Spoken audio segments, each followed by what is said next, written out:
உங்கள் சமையலறை மேசையில் இன்று ஒரு வித்தியாசமான காட்சி தொடங்குகிறது.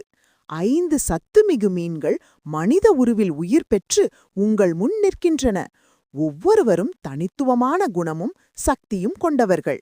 சுத்தம் செய்வதும், பொலிவு சேர்ப்பதும், வலிமை கொடுப்பதும், பாதுகாப்பதும் ஆகிய அழகான செயல்களின் மூலம் அவர்கள் தங்கள் உடல்நல நன்மைகளை கண்களுக்குத் தெரியும் வகையில் காட்டப்போகிறார்கள். இது சாதாரண உணவு காட்சி அல்ல, இது ஆரோக்கியம் உயிருடன் பேசும் ஒரு சினிமா அனுபவம். நான் கெண்டை. நான் உங்கள் தசைக்குறையை வலுப்படுத்துகிறேன். நான் நெத்திலி. நான் உங்கள் கண்குறையை பாதுகாக்கிறேன்.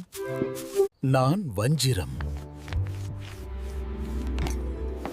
நான் உங்கள் நினைவுக்குறையை பொலிவு செய்கிறேன். நான் சூறை மீன். நான் உங்கள் இதயக்குறையை சுத்தம் செய்கிறேன். நான் மத்தி. நான் உங்கள் எலும்புக்குறையை வலுப்படுத்துகிறேன்.